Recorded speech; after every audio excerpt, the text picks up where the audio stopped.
Trading is an easy way to make a lot of hard money, but at the same time, it's a hard way to make a lot of easy money. Like right now, I see a shift from starting to trade, getting profitable or whatever, and going to brokers and deposit, to right now is starting to trade and try a prop firm challenge. Exactly. And it's totally different. The reason why you're in the place that you are is because of the way you think. So I thought, okay, I need to change this machine in my head so that I need to start thinking like successful people. So welcome to Salehh Capital here. Thank you for coming, man. It's really great to have you here. We are here in Canary Islands, flew out from the UK, from England. Yep. And I'm really glad to have you here at the Life Is Bullish Podcast. So welcome. Appreciate it, man. Thank you. And thank you. It's an honor to be here as well. This is my first podcast as well. So nice. I'm looking forward to it as well. Amazing. So yeah, we've been talking already for around 30 minutes. A lot of stuff actually already shared. We might actually drop maybe an exclusive small video with the audio of what we talked about. A lot of interesting stuff, I believe, just genuine conversation. I wanted to start from your trading journey. You know, we of course reached out because we saw that you're a trader on Instagram, and we were interested in actually knowing your experience, how you got started, and how actually your trading journey evolved over the years. Yeah, sure. So when it comes to my actual trading journey, my trading journey started in 2017. Okay. But what led me there really was my entrepreneurship journey. So my entrepreneurship journey started in 2014. Wow. So around 2014, I was actually studying graphic design in university. And I'd read a book called Rich Dad Poor Dad. And that book kind of opened my mind because from a young age, I always wanted to be rich. I used to always say, I want to be rich, I want to be rich. But I never knew how to get there. And so one thing that led me there is I thought if you want to be like successful and stuff, you have to be an actor or you have to be like somebody famous and stuff. So I thought, okay, this is the way you have to do it. But when I went to university to study graphic design, that was something I was really good at, art and stuff. I read that book, Rich Dad Poor Dad, and through there I started thinking a bit different. Okay, I thought, okay, school's not going to take me to where I want to go, so I want to go into something different. So I'd never ever done business or anything like that. I ventured into business and marketing 2014, and that's where my kind of mindset changed a lot. I started reading more books. I was reading a lot of audio. I was listening to a lot of audiobooks like every single day. I had to listen to something, to just kind of build my mindset, because I learned that the reason why you're in the place that you are is because of the way you think. So I thought, okay, I need to change this machine in my head so that I can think different. I need to start thinking like successful people. So I would listen to a lot of motivational speeches, podcasts as well. I would listen to different things like from different people. So business people, sports people, people in music industry in terms of like, you know, radio shows and stuff, and just try and get little things from them. Anything in particular, like one person in particular that you were listening to that you remember, like that is stuck in your mind? I used to listen to Les Brown a lot. I think his story really inspired me in terms of how he got to where he is. And he was very, very motivational and just kind of like a powerful speaker. He used to kind of get to my heart as well. And I used to listen to him a lot. I think somebody else I used to listen to was Eric Thomas as well. Nice. And just listening to their stories, and Jim Rohn as well. I used to listen to Jim Rohn. So Jim Rohn is actually the one that helped me think bigger as well. And Robert Kiyosaki, I read a lot of his books. So I read The Cash Flow Quadrant, Retire Young, Retire Rich. I read so many different books, and I started to like develop myself as well. So 2014 to 2017, I was trying business and marketing. I was trying to do different things. I was just trying to really push myself. At that time, I had one friend that I was kind of rolling with as well. I had a bunch of different friends, but there was one friend that I met during that journey as well, and we were kind of building ourselves together. Then in 2017, I remember I was at a seminar, and that seminar was to do with property. So I was there with my friend as well, and you know, they kind of do these things at seminars. Okay, speak to the person to your left and your right and introduce yourself. So I spoke to the person on my left, spoke to the person on my right, and the person on my right, when I asked him questions, I was like, okay, so what do you do? And he was like, oh, I do trading. Okay. And I was like, okay, interesting. So he was like, yeah, it's like this. And obviously I didn't understand anything at the time. He was like, so I was asking him questions. So how does it work? Like, you have to buy stuff. How do you know when it's going to go up, etc.? Yeah. And he was just like, yeah, no, you do analysis, you do your research. I think at that time he was talking about stock trading though. So he goes, you look into company accounts, etc., this kind of stuff. And then that's how it kind of works. So I thought, okay, cool. So towards the end of like the seminar or something, because of the way he was talking about it, he was a bit passionate. I thought he might try to sell me something, or like I was a bit on edge. But he goes, yeah, man, you should look into it. And he just left. So I was like, wow, okay. He didn't get nothing from me. He just literally dropped this gem for me. So I thought, okay. So I went home. So it kind of made me a bit more inclined to it. So I went home. I typed in trading into YouTube, Google, etc. And started seeing all this stuff, stock trading, bonds, options, forex, whatever. So I had no idea what was going on. And I went on to YouTube, and just from what I saw, I thought, okay, this is something more for like older people, I think. Like I thought you had to like work in a bank, or you had to be good at maths, or you had to have studied like economics. Right. Those kind of things. But then there was these guys that I saw, these like young guys that I saw, and he had a video. It said 20-year-old buys a Lamborghini, 20-year-old trader or something like that. Yeah, and those viral videos. Yeah, those viral videos. I was like, oh, young people can do this as well. So I watched that video, and I was like, okay, so trading is like something like this. So I thought, okay, so maybe I can get into this then. At the same time, around that time, I got introduced to crypto as well. Okay. So I was looking at crypto in 2017 as well. And I think there was a bit of a buzz around that time because the Bitcoin... first bull run, no? Yeah, I think there was a bull run in 2017 where Bitcoin was running up. So I was looking at forex trading. I was looking at crypto as well. Kind of, I thought they were the same thing, to be honest. Yeah. So I was investing in like both things and just kind of learning. And obviously, like most people, you just basically lose money. So I remember I invested like £500 and I lost it. And I was like, okay, maybe this trading thing doesn't work. But funny enough, around that time as well, there was this company going around as well, and they were marketing trading. So one guy that I knew, he kind of told me, oh, if you want to learn trading, there's this company, they teach people how to trade as well, and you can make money if you join it as well. I was like, okay, cool. So I ended up joining him with that company or whatever, and it wasn't about trading. It wasn't about trading. Was it network marketing company? Yeah, it was like a network marketing company, and they were just talking about recruiting, and I was like, oh, okay, cool. I'm not interested in that side of things, but I do want to learn about the trading side. So I went through all the education, and they had this other thing on there which could make you passive income or something like that, and I thought that was interesting as well. So around that time, it was me and two other guys, and I kind of made a group chat with us, and I was like, we're all new in this, let's all try to learn from each other. So obviously at that time was trading support, resistance, trend lines, etc. And was it, sorry if I interrupt, was it actually from this company that you joined and you were not focusing on the recruiting side, but you were focusing on the trading side? Was it actually good starting education to get started with the basics, or you didn't really? So that's a good question. Interestingly enough, somebody had told me you can learn stuff on baby pips. And I think a lot of people tend to push people that way as well. But I wasn't really I was a reader and stuff, but the way they kind of put the information on there at that time, it was more in text format. So I was like, I can't really learn from here. So I thought I can learn from these videos that these guys are putting out there. And they had like a basics course. I think it was like advanced as well. So I just went through all of the videos all in one go, thinking, if I just like learn all of this, I'm going to quit in a month anyway. And then at least I have the information. I know what I'm doing. So I went through all of the information ASAP, very, very quickly. And then I had my friends, and it was just us three. So we were just kind of like holding each other accountable. Oh, I'm getting to this trade, that trade. And for those first like 2 to 3 years, I would say I was kind of like going through what Mark Douglas calls the boom and bust cycle. So just make money, then lose it.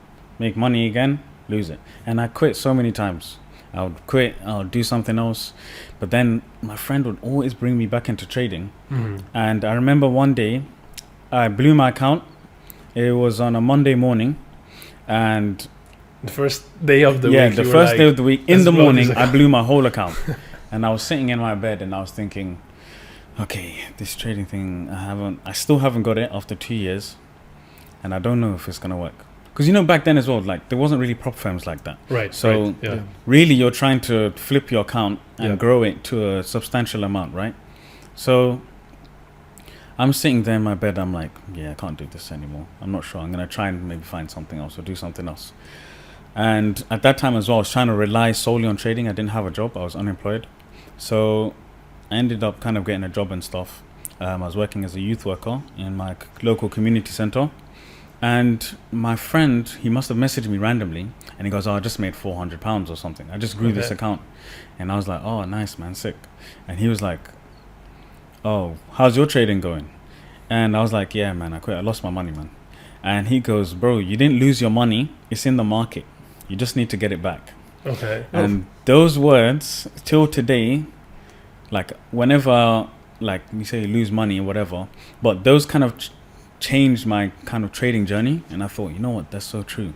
I'm losing because of something I'm doing wrong. Mm-hmm. He's doing something right, so he's making money. At the same time, I know that there's a way to make money from this industry because there's other people that are making money. Yeah. So from that time, I was thinking, okay, it's not the market, it's me. And so I took accountability. I was like, okay, I'm going to learn this stuff properly. And I remember at that time, I said, so how have you been having like more success? And he was like, oh, there's this course that I bought, but it's very, very exclusive, like the way you have to get into it. And it was kind of a very exclusive course. And that was kind of like my first, I would say, introduction in 2019 to kind of what's now kind of smart money concepts and stuff. Because when I look back at what his stuff was, it was about order blocks and all this smart money stuff that is out there now. So in 2019, the way I got this course is you had to message the guy on Instagram, then you had to send money to his account, which was based in Luxembourg or something like that. And there was this form that he, like, if you tried to like put my stuff out there, you're going to get fined. I'm going to find a lawyer to sue you and all this stuff. So I was like, wow, okay, this stuff must be the real business. It must be legit, because the way he has this very tight. And then you send him an email, and then he sends you like his like Google Drive. And I went through his stuff. Now, he had a bit of an accent, so it was kind of hard to understand what he was teaching. Mm-hmm. And it wasn't really based in like a kind of course format. It was just, okay, this is the strategy, this is what you got to look at. And he spoke about like risk management, so I kind of learned about risk management there. He spoke about psychology as well, which is removing the get rich quick mindset and stop being attached to the result of your trades. And he spoke about like manipulation in the market, which until that point, you always believe like, okay, because before, the concepts I used to trade, I would leave my trade overnight, and then the next day I'm hoping I didn't get stopped out. And sometimes I'd even be scared to open like my charts. I wouldn't open MT4, I'll open TradingView. Well, let me see if I got stopped out. So because if you open MetaTrader, you see a red. you see it straight away. So I was like, let me open TradingView. So I'd look at it like this from the side of my eye and be like, okay, I got stopped out. So mentally prepare myself. So when I kind of understood there is manipulation in the market, I was like, okay, you know what? I kind of knew it in my heart, but I didn't know, and I didn't really have the right strategy. So 2019, I was kind of trading. I was having a bit more success now. I was making some withdrawals as well. So that was pretty much my trading journey up until then. Then in 2020, obviously, there was a pandemic. At that time, I was living with my friends as well, and we were always kind of working together. And when the lockdown happened in the UK, everything shut, everything stopped. So we were like, okay, what can we do? Like, everything stopped right now. And trading, at that time I was trading, but I was just kind of like keeping it to myself, because I've always been like more of a low-key kind of guy. And so, as well as that, there was another trader that I'd met. He was much younger than me, and he had a lot of success in trading. So I was like, wow, this guy, he made a lot of money from trading. Like, he turned like a very small account into like 6 figures in the space of like a few months, and he'd been documented as well in like the Daily Mail and stuff in the UK. So I was like, okay, it kind of just gave me that more inspiration, because at that time I'd never seen like money like that. I was like, okay. So I kind of like used to like talk to him about trading and stuff. We were kind of like the only traders at that time. And then my friends were like, you know what? This trading stuff looks interesting, and it's something that we can kind of do ourselves, and it's just based on your own independent work. So we're trying to get into this as well. So kind of helped them with the basics. You know, okay, this is the charts. There's this platform, MT4, etc. This is what you look at, etc. So it's just like the basics. And from there, kind of like built another group, right? And was kind of just trading again, learning with them. And then around that time, actually, funny enough, so coming back to what I spoke about with crypto, in 2017, I had invested in like crypto as well. But then, you know, Bitcoin went up to 20K and then dropped. So I was like, oh, okay, cool. There's something else that I tried that didn't work. So at that time now, Bitcoin was coming back up, like sometime after the lockdown. And I was trading as well. And my portfolio, I hadn't even logged into it for like 2 or 3 years, right? And I was talking with somebody and they're like, yeah, have you seen Bitcoin is coming back up? And I was like, oh yeah, I invested in some crypto a long time ago. I'm not sure how it's doing right now, but I don't know if I can remember my wallet password. So I was quite scared because, you know, if you forget those, then that's it. You can never get back into it. So I started looking for my phone. Luckily, everything was still there. And I had actually saved some of my stuff like in a special place. So I logged back into my crypto portfolio and saw that it was doing quite well. And I was like, wow, this is really cool. So I was like, okay, this is good. I've got my crypto portfolio there. I'm trading as well. This is good. And with crypto, when it comes to crypto, I don't like with Forex, I'm more of an intraday trader. But with crypto, I'm more like swing trader. So I kind of like hold for a long time. For months or? No, months, even like years. I don't even mind. Yeah. So are you still trading on crypto? Crypto at the moment, just holding. So obviously we're going through like a bit of like a bearish period. Right. So got some holdings, but just kind of just waiting there. I haven't really looked at it like that much. So in 2021, I was getting married, and around that time, Bitcoin had gone past 20K and it was going up to 30, 40, 50K. And my crypto portfolio was doing very, very well. So I thought, wow. So I was kind of like taking some profits out because I'd held it for like 2-3 years. So I was taking some profits out. I was moving them around into other stuff. That's a smart choice. Yeah. And just putting some money away as well. And one of the coins that I'd invested in done like amazingly well, done like 100x. Which one was it, if we can ask? Oh, it's gone now, but it was some meme coin called Jeju Doge coin. Okay, nice. Yeah, so I just kind of got in at the right time using like my Forex mindset. I was like, okay, we're at the bottom here. And there was a few things that I kind of thought, like, it's so funny because when I look back now and I look at when I invested in that, so I was thinking, I don't really invest in these things, but I kind of had looked into like a bit of like the meme coin space, which was doing crazy returns. And I was like, I don't want to take a risk like that, but I have a bit of money to play with. So let me just put like something into it and let's see what happens. Because Dogecoin was going up. And I was like, okay, let's see what we can do. So I put money aside for the coin. I put money in, but the first transaction failed. So I was like, okay, this is a sign, don't buy it. So I was like, okay, I'm going to ignore it. I'm not going to do it. But then later on, I checked the chart again. It dropped more. So I thought, you know what? This is how I looked. I don't know if I talked myself into it, but I was like, nobody's going to buy at the bottom. Yeah, because they think the coin is dead. The gas fees were very high. It was like $150 just for transaction. And I was like, and it's a meme coin. So you know what? These are things that may make actually, I was looking at it from a different kind of mindset. I was like, you know what? If it works, it works. So I put the money into it. And it was like calculated risk. Like it's not like you're going to take your whole savings. Yeah, exactly. It was a calculated risk. Yeah. And so I thought, let me put some money into it. So I put money into that. And then, so on Uniswap, usually it shows your balance, right? So I didn't see my balance. I just saw the numbers. I had like 400 billion coins or something. So I thought, oh, okay. 400 billion coins. Yeah, billion coins. So I thought, okay. And then immediately I was like, yeah, you're an idiot, Saleh. You shouldn't have done that. Because now you can't even see. You just scammed yourself. That's what I thought. So I was like, oh, damn. I was like, you know what, whatever. So then I remember I got a haircut, and then I came back, and I was looking at my phone, and I was thinking, you know what, let me see what happens if I try to sell it back. Because maybe if I go back onto Uniswap, I can basically sell it back and I'll get my money back. So when I went to sell it back, I saw that it already 3x'd. Really? So I was like, oh, okay. So then my brain was like, okay, you know what? This is my plan. I know that meme coins usually have a 3 weeks kind of like period before they drop off. That's what I thought at the time anyway, from the research I'd done on meme coins. I was like, there's usually a 3 week period and then they basically die off and that's it. They don't come back. So I said, I'll hold this for 3 weeks and I'll just see what happens from there. So every day it would go up and everything like that. And after like 3 weeks, it had basically done like 100x.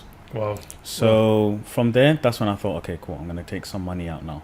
So I started putting some money away into other things, putting it into like safe, like USDT, Ethereum, that kind of stuff. And at that time, I was like, okay, wow. So I was pretty much sustainable from that. But then that's where now I then took a portion of that money and then I was trading with it as well. So we come back to Forex now. So I started trading with that money. And I was just trading with it, but at that time as well, I think a few things had changed in terms of what I was trading. And I think my brain had kind of mixed certain things up because of crypto as well. So my trading was good, but it wasn't that consistent. I'll be real with you guys. It wasn't that consistent. So I was like, okay, I'm trading. Everything's going all right. But I feel like something is missing. So that's when I kind of started looking into more stuff, looking online, looking at manipulation and this kind of stuff. And then I found out about, the Asian zone manipulation and all that being a liquidity session as well. And that's when I started to kind of build up on that and just understand more kind of smart money concepts, if that makes sense, and work my way around that. And then that's when I kind of got introduced to prop firms as well. So my friend actually introduced me to prop firms. He was That was a game changer. Yeah, that was the game changer for me. And actually, I'd been told about them from before. So people were saying, oh, you should do FTMO. And I was like, I'm not really sure. And at that time, I was thinking, you know what? I've got my own capital. Why should I trade prop firms' capital? Right. Yeah. I don't know if it was an ego thing at the time. I was like, nah, I don't really need it. But even the culture was different. Yeah, it was. There was only FTMO. No one really talked about it that much, from what I remember. Like, it wasn't so popular. Of course, it was the most popular one, but because it was just FTMO and maybe my Forex funds after a bit. But it was just that. And also just the culture was different. It's not like right now I see a shift from starting to trade, getting profitable or whatever, and going to brokers and deposit, to right now is starting to trade and try a prop firm challenge. Exactly. It's totally different. Yeah, I think people push prop firms popular more. now. Yeah, back then it wasn't as popular. Even when somebody mentioned FTMO, people were like, "Are you sure it's not a scam, though?" Right. Yeah. But now they're like one of the most reputable in the actual space. So that's when my friend goes to me, "Oh, okay, so you're trading your own account." I was like, "Yeah." He goes, "What do you need more in your trading right now?" And I said, "Capital." He goes, "Okay, so can you trade?" I said, "Yes." He goes, "So what's stopping you from just getting more capital?" So then I thought, you know what, that's true. I can't actually deny that. I'm basically just saying no to more capital. So I thought, you know what? All right, cool. So that's when I started being more open to prop firms. Now, at the time, unfortunately, the first prop firm I tried was Funding Talent. What? Funding Talent. Oh, really? Yeah, so that was the first one I tried. And literally the next month, they literally changed the rules. So I was That's when they started going downhill after that? Yeah. Literally, I joined 1 month before they changed the rules. So I paid for that prop firm. And the good thing about them was, they basically had like 1 day funding. If you pass it in like 1 day, they'll fund you straight away. So I thought, okay, cool. So I tried them. They changed the rules straight away. Luckily for me, I got a refund. So I got my refund because I was still within the period. So as soon as they changed the rules, I was like, yeah, I'm not going to trade anymore. I'm just going to basically get my refund. So I got that. And then I was like, okay. At that time, my Forex funds was about as well. So I thought, let me try my Forex funds. So I went for my Forex funds. And I thought that because I was trading my own personal account, I make money on there, I can just transfer the same stuff onto this prop firm account or prop firm challenge. But I didn't realize, obviously they have their rules, they have the 5% drawdown, etc., and certain things. So I ended up failing that challenge. And I realized, wow, okay, cool. How did I fail that? And it was just due to being a bit too loose with the risk management, like taking more trades in a day, etc., and that kind of stuff. And so that's when I realized, okay, there's a few things I need to adjust. So prop firms actually helped me actually become a better trader in terms of disciplining myself, sticking to certain risk management, like 1% risk management, etc. Because before I wasn't using 1%, I was using more. And now it's like ingrained in me. It's like a part of my trading. Like, it doesn't matter what type of trading account, how big it is, how small it is, it's always just 1%. I always think like that.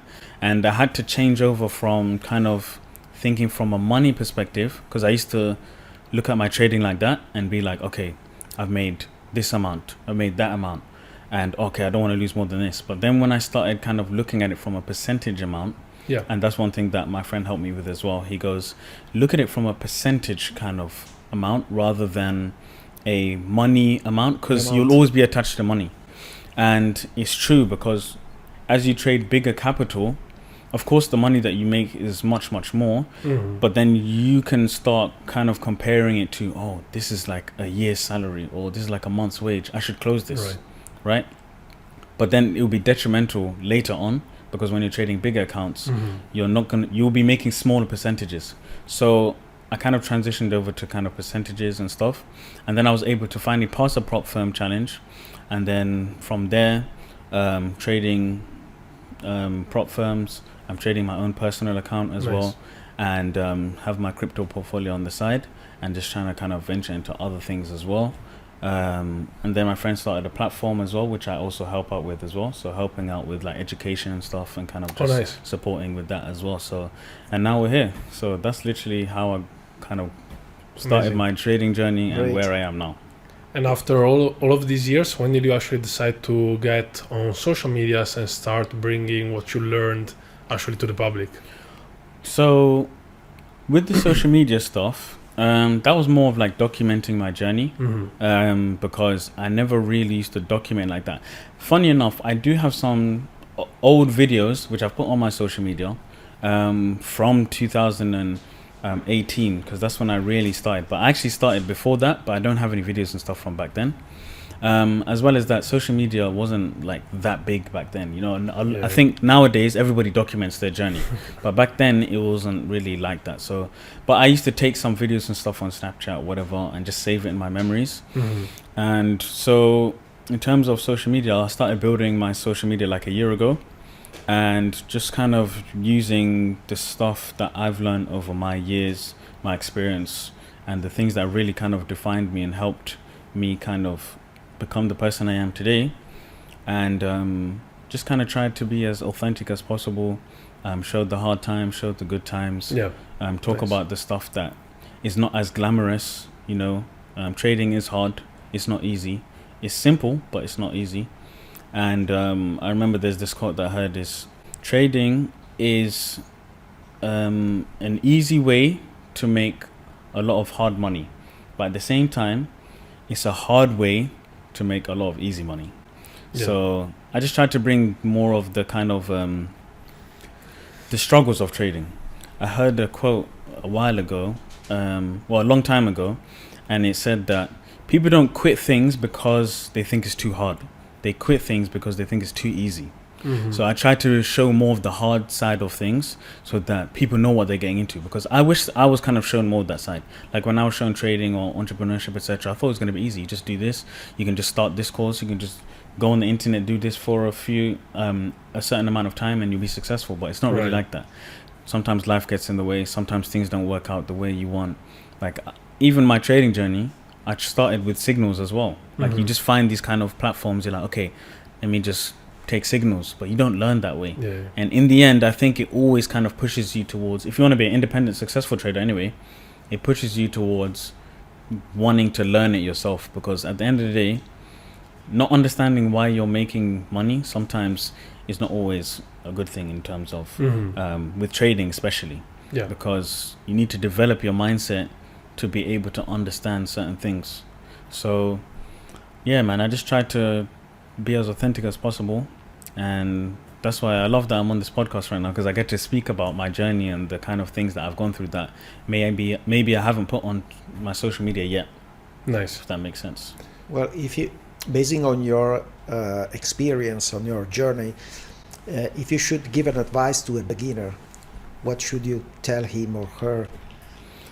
I The would most say, important things, I mean, that you would suggest to be Mhm. a profitable trader. I would say if you want to be a profitable trader, I think there's too much right now of this self-made, I can do it by myself type of mindset. Like I want to be able to say that I've done it by myself. Mm. But I had a lot of mentors on my way up until getting to here. I had a lot of mentors that furthermore didn't even want, they're not on social media, they don't even have a name, if that makes sense. Like people that have made a lot of money from trading and they have a crazy successful win rate, and they're not even on social media, they're not here trying to show people, oh yeah, look at me, this is what I do, etc. Right. And I've learned a lot from them as well. And for a new person, I would say, look, stop trying to figure it out yourself, because you're going to go the long route.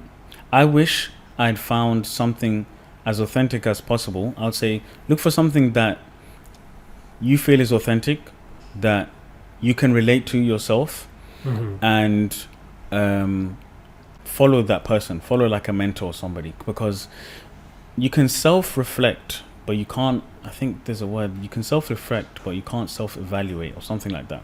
And what that basically means is you can see where you're going wrong, but in certain situations, it takes somebody else to say, you need to do this, you need to do that. Right. Yeah. And along my journey, I've always had an accountability partner who I can be open with and be like, this is what I've done today. And he will tell me, like, yeah, you messed up there. Why did you do this? Why did you do that?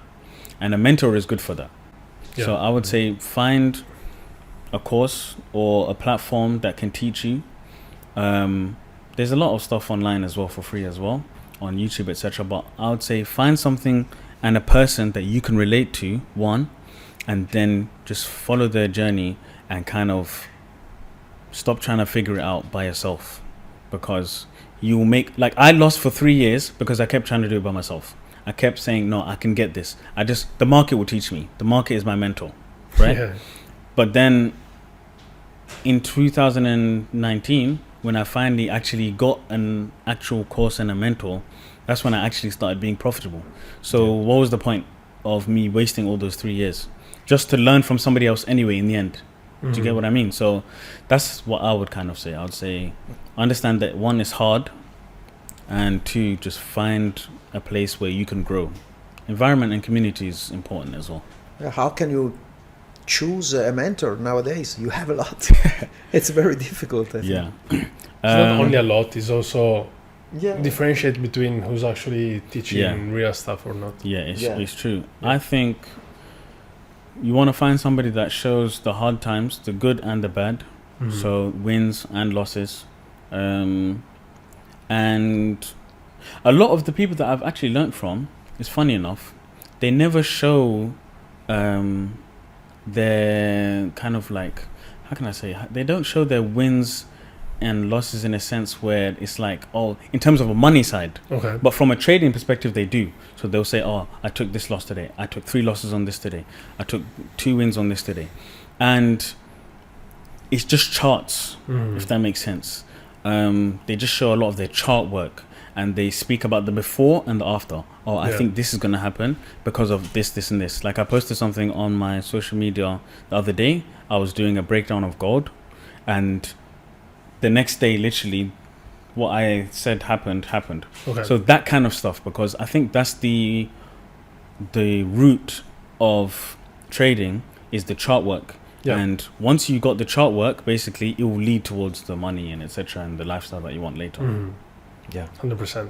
I mean, what would you guys say On social medias in general, how in to terms find- of finding the right mentor? Finding the right mentor, I completely agreed with what you said about both looking at the people that, show both the losses and the wins. Of course, if you see only the people that only show the lifestyle or only show when they hit a take profit. Of course, that's not really how trading works. It's just unrealistic expectations. So yeah, for sure that one. And also what they share on social media in general, because at the end of the day, people find mentors on social medias most of the times. And I'm talking about generally. Now, of course, if you find a friend that knows a person that trades, that's different. But on social media, I would say to actually look for someone that is sharing valuable information and not just, the lifestyle. Like it's a mix. You can show anything that you want, but if there is the chart work over there that you can take already some free education from, or that you can at least understand that it's valuable stuff, then maybe you can go with that mentor. Yeah, that's what I would say. Yeah. I was thinking earlier, did you have any question you wanted to add? Just curious. Yeah. What about your friends? My friends. That you were trading with. That you were trading. Oh yeah, no, and them still, as well. They're still trading as well, Okay, nice. having a lot of success as well. But they kind of like to stay low key as well, if that makes sense. But yeah, no, they're doing good as well. They're still trading as well. And I always try to, pick up the people that I know from before that trading and maybe stopped as well. I'm like, yeah, trading's still working. It's still going well. How about the people that maybe, I don't know if this is your case, but maybe people that that want to do something, and maybe you talk to them about trading, but they don't really believe in it. Does that happen to you? Or, there is, for example, old friends of mine, if I talk about trading, they're like, yeah, sure, it's a scam. Trading is a scam. Funny enough, actually, though, when I started my trading journey, the people that I started with at that time, they were learning trading as well. Okay. So they were actually positive towards it. Nice. I think the only people that really didn't understand it too much was my parents. And they were like, are you sure this works? Like, how can you make money from the internet? If that makes sense. But now they've obviously seen that it definitely works and stuff. And they're like, okay, cool. Sometimes they're like, yeah, can you trade my money as well? Like, just relax. There's risks to this. Yeah. But sure. yeah. No, funny enough, actually, I don't really have any people from the past that didn't really believe in it. I think because the group of people that I had from before, they were entrepreneurs anyway. So whatever it was, whether it was trading, crypto, or I don't know, social media marketing or something like that, it was like, at least it's something entrepreneurial, if that makes sense. So they're always positive for something. Yeah. I think now that they've seen trading working for me now, they're more like, okay, you know what? I remember him doing that. Like, I got a message from one of my friends. He goes, and he actually sent me the screenshot of our chat, and it was in 2016. And I was like, I thought I started in 2017. And he was like, yeah, I see you're doing trading. Well done, bro. And all this stuff. So to see that message and understand that I was doing this for a long time. Yeah. And that's another thing I want to say. Like, some people think, okay, like one question I get all the time is, how long is it going to take for me to be profitable? For me, this is like my 6th year now, and I'm still going. And even in my first 3 years, I didn't quit. I quit and started again loads of times, but I didn't kind of just give up on it. It was always in the back of my mind, like, I know this works, I just haven't found my way. So I like to tell people, like, you have to be prepared to go through the journey, because you might not be profitable. And another thing, I think the good thing about social media is you can get inspired. The bad thing is you're going to compare yourself. So you're going to be like, I need to be with that guy. He's doing like 20 lots, 30 lots. I need to do that too. But we all started from 0.01 lots. Right, exactly. Yeah. So, yeah. That's a great point. Yeah. That's a great point, yeah. And I wanted to ask also, this is like a question that I had since the beginning, but we're not recording yet. Yeah. I've seen many of your pictures in Dubai. Is that a place that you really like and you like to go there and spend time and maybe network with people there? Or just, you liked the place and you go sometimes? So Dubai is an interesting place. I went there first in 2018. Around 2018, I was having like a personal challenge in my life. So I went there and it felt good. I liked the island and stuff. The country and everything. And I was like, wow, this is like really nice. And that was like my first-hand experience of Dubai. And then I went there again recently in last year. So the end of last year with my friend. And then I went again with a group of friends. And the freedom, the safety, just the lifestyle, and just the feel of it. Mm-hmm. One thing being from the UK is UK has this weird way, or this weird kind of stressful kind of environment, if that makes sense. When you're in the UK, you're like a bit stressed sometimes. I don't know if it's because I was born from there, but so when I went to Dubai, you feel free, or maybe it's just a holiday thing. When you go on holiday anyway, you always feel free. But when I went to Dubai, was living life there, it was really, really free and really just kind of like, it was like relaxed, if that makes sense. And it made me realize that, you know what, you can like live in a different place and, you know, actually live there. Because I never ever thought about living in a different country until I went to Dubai, and I really thought, okay, I could actually live here. I could live here, you know. And, you know, it was my first time driving on the other side of the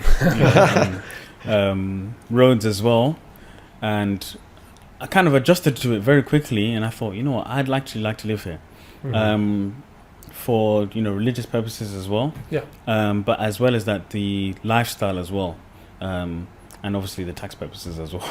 So yeah, no, Dubai is very, very attractive for that reason, and it is something that I am considering in terms of like actually moving out there or making residence there, just because I like the way it made me feel, and the networking opportunities out there as well. You meet a lot of people that, one thing I heard from a guy from there, he goes, everyone that lives in Dubai, they weren't born here, they came here.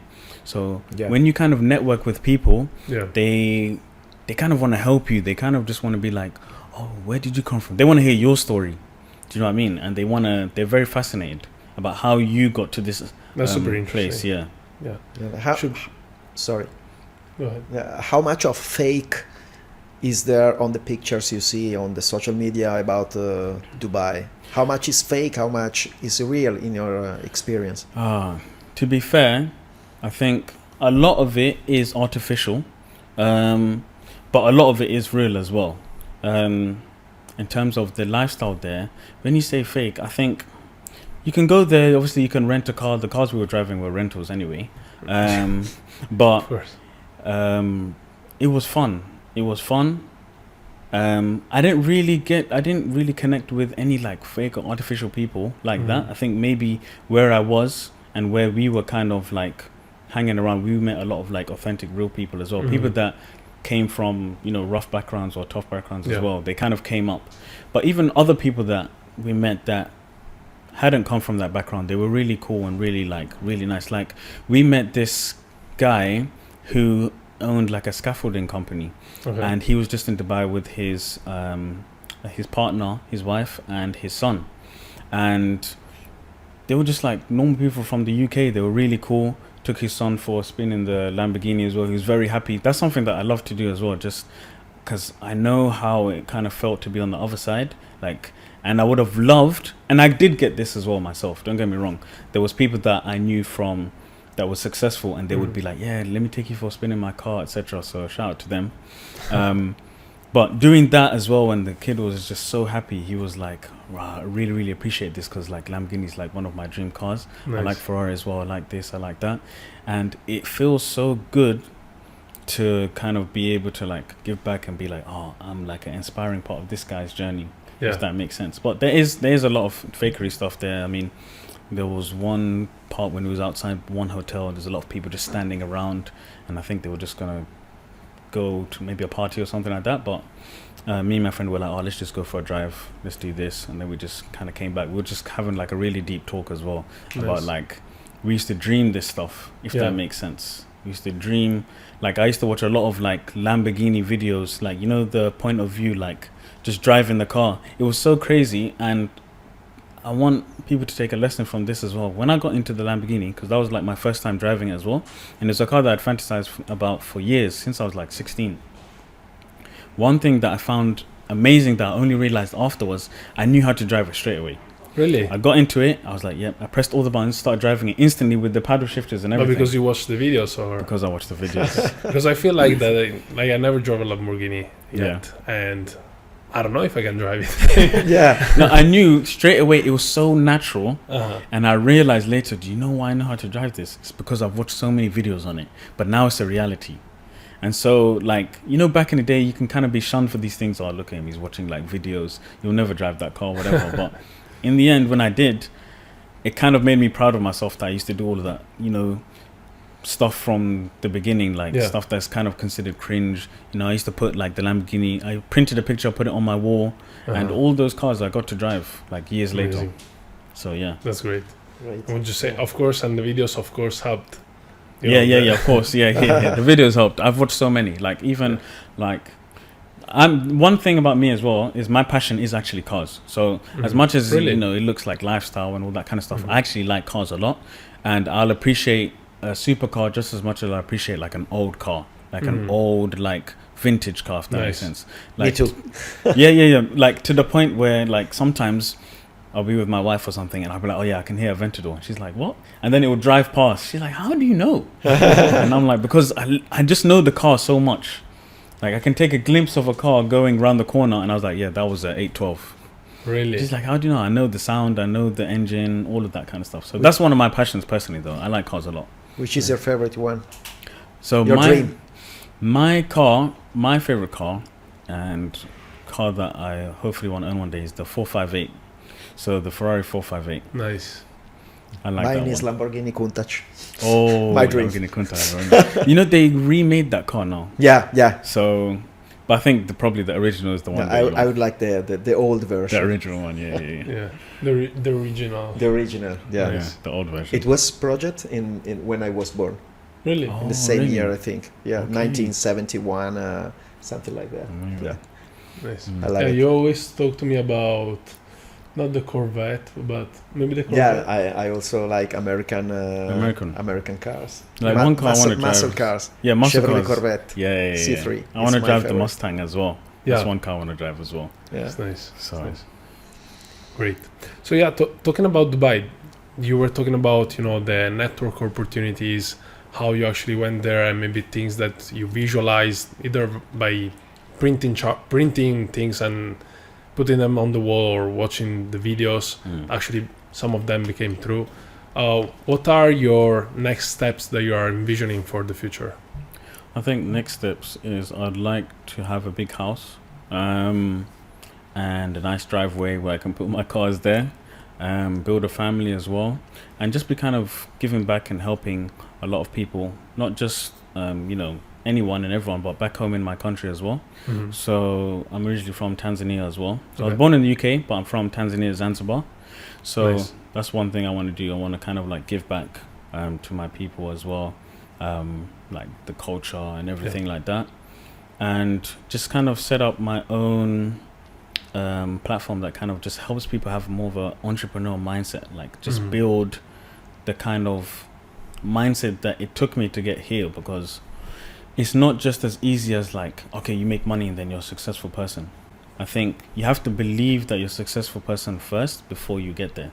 And I remember one quote I heard was, it's not the money that makes you, it's you that makes the money. So you have to be a person that's worthy of the success and the money, etc., those kind of things. So it's like, I remember Jim Rohn says this, he goes, make $1 million, not for the money, but for the person that you're going to become when you make the money. Yeah, So nice. Me personally, yeah, that's what I just want to give back. I just want to use my story to inspire people, give back to people as much as I can, That's amazing. and just kind of do as much as I can like It's that. for sure a lot of inspiration already from what we've shared so far. Appreciate it. Yeah, for sure. And I wanted to ask, earlier you were talking about the psychology part that actually helped you along the way with trading, because of course the chart work is something that you need to master in order to actually become better and become profitable.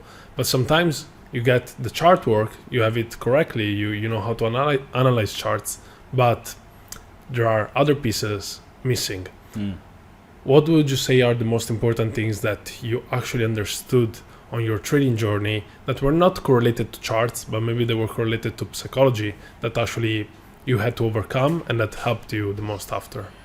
Oh, yes, that's a very good question. And I always say this as well to new people, because when they ask questions like we were talking about before the cameras on, when people ask you, oh, how long will it take for me to become profitable?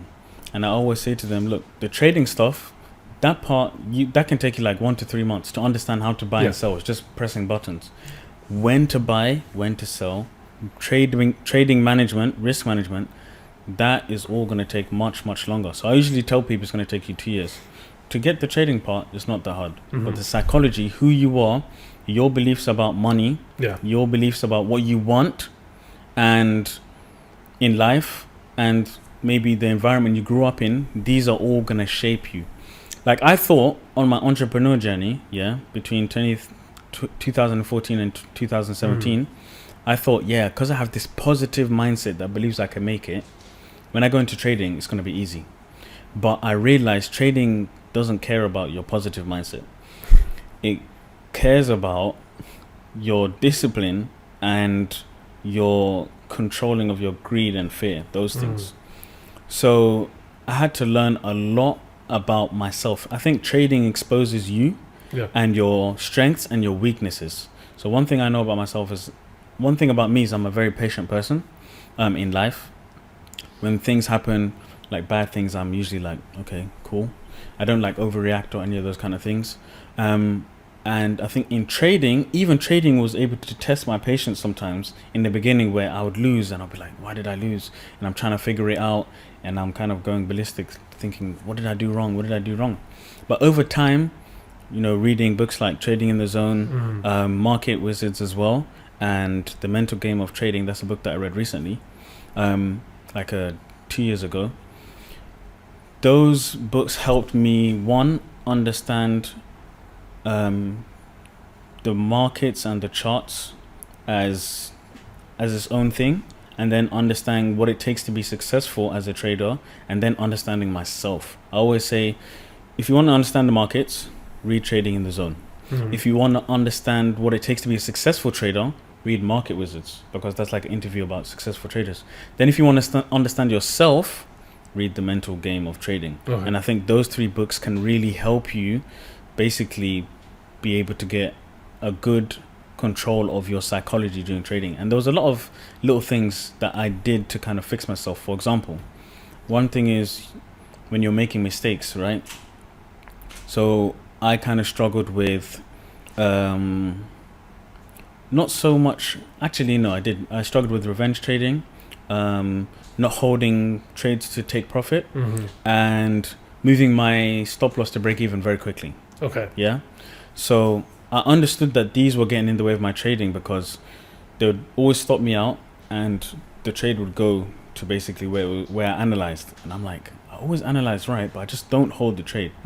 So one thing I did, which I kind of put out there, is I understood these are subconscious problems. So I thought, okay, I need to kind of program myself to remove this kind of stuff. So what I did was I would make a wallpaper, and on my wallpaper it would say, stop doing this,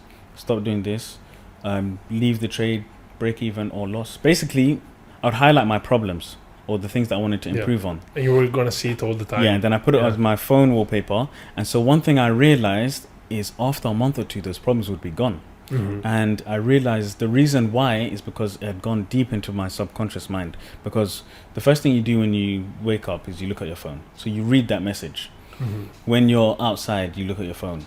Before you go to sleep, you look at your phone. So I'm basically like sending messages to myself consistently just through my phone. And I found that really, really helped me. Whenever I have a problem with trading, I used to write it on my wallpaper. And then basically I'd find that after a month or two, that problem is totally gone.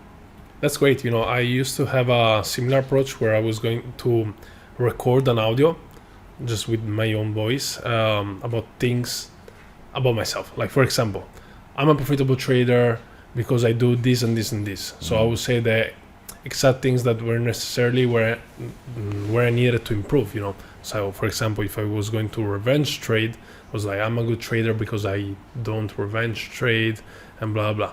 And I used to listen to it while I was working out.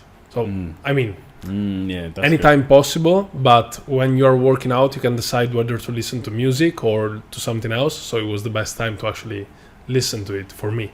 But I'm just saying that whether it is through reading, which is of course powerful, or listening, of course it works great. Yeah. For me, I found, because I'm more of a visual learner, I found that really helped me. And I would make it like in red colors. Okay, like, make sure you do this when this happens. Like I would actually command myself, do this, let the trade run. Don't close if it's close to your stop or whatever. Don't move it to break even unless it's like a certain amount of RR. So these things really help me as well. Amazing. What are your plans now in terms of prop firms, personal capital? What are your next goals? So at the moment, I only trade, and funny enough, of course, I could have like, I think what some people like to do is as soon as they pass one, they add on another one and another one. For me, I've just been trading on one account this whole time, just building it up. And obviously, I kind of like to practice delayed gratification. So I like to kind of simmer in the moment whenever I achieve something. So once I do something, I'll be like, okay, cool. Let me just hold on to this moment, and then I'll move on to the next thing. So of course, getting more capital, building my own personal account up as well, more and more, and really just kind of like scaling up in terms of capital more, say, with prop firms. I think that's one thing that I'm looking to do actually. How long have you been trading on your actual account? Since June last year. So it's almost, so it's coming up to a year now. Yeah. Wow, that's a lot. If I can ask, with which funding company? It's my Forex funds. So Great, that's the one that I traded with. That's a great option. I mean, I was also going with them after going with FTMO in the beginning. I was going with my Forex funds just because, similar, like actually cheaper price, higher maximum drawdown was looking nice, Yeah. The reason why I went for my Forex funds as well was because of the shorter trading days in terms of when you get funded as well. But now FTMO have changed their rules. So now you can get, basically, it's only 4 trading days now. Yeah, which honestly doesn't, like, that rule doesn't make sense to me. Because, like, if you allow traders to passing one day, and then, if they pass the first day, then they can just open 0.01 lots the other days, what's the point of having the minimum trading days if you're allowed to open mini lots? Yeah, like, it's true. You either tell them, no, you need to trade like for real, or you don't put minimum trading days, in my opinion. But of course, no, they're great. They are the leading prop firm of the market, so for sure they know what they're doing. I'm just saying, after recently launching my own prop firm, I'm like, what's the point of putting 10 minimum trading days if we then allow traders to open 0.01? Let's not put it. I've never really understood that rule, but I actually never asked why it was there. I just thought, I'll just do 0.01. Yeah. What is it with my Forex funds? 5? You can do, it's 5. Yeah, it's 5.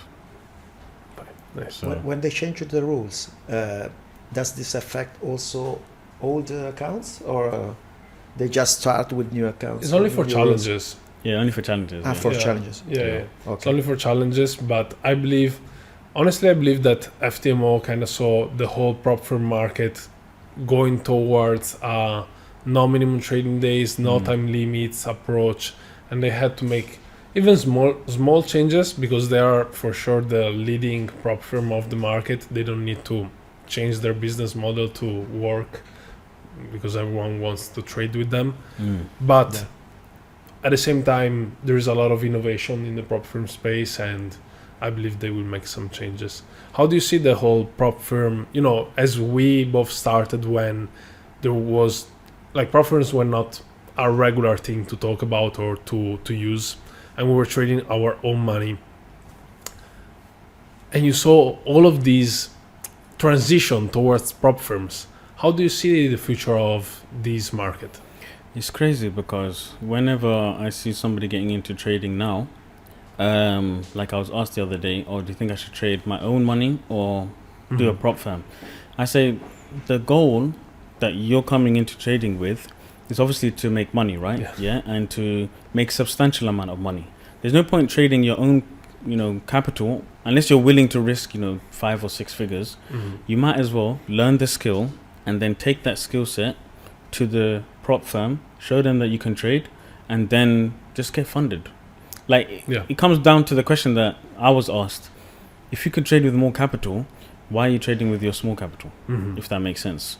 And the thing is, you're just going to end up over leveraging on that small account, trying to make money. You're still going to be exposed to other traders that are trading prop firm accounts and all that kind of stuff. And you're going to be like, oh, let me try and make my money with that, you know?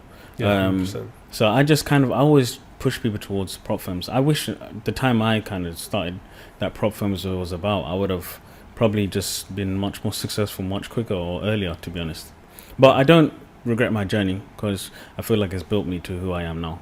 And I actually like that it took me so long because I think that's something different. I think I see a lot of people that make it within like 1, 2, 3 years, and all respect to them, you know. I'm very proud of people that have made it. Like even my close friend, literally he started trading in 2020 and he's very hugely successful right now. He's done very, very well for himself. Great. But I think there's always somebody that's not going to be able to do that. And so I feel like maybe I might be an inspiration for that person. Well, if it took Salehh 6 years, then why am I quitting on my second year? If that makes sense. Yeah. So I'm there for the people that's going to take longer for. Absolutely makes sense. I always also say that because I've seen people make it in 6 months, like make it work, find their strategy, find a way to actually maybe get withdrawals from prop firms in a few months. But I've seen people also never make it, or maybe never because they quit before. Because maybe 2 years go by and they're like, damn, it's 2 years. I didn't make a withdrawal yet. I'm not profitable. So it's of course great to always talk about the long-term mentality that people need to have in order to actually become traders. I think you have to believe that you're a successful person first before you get there.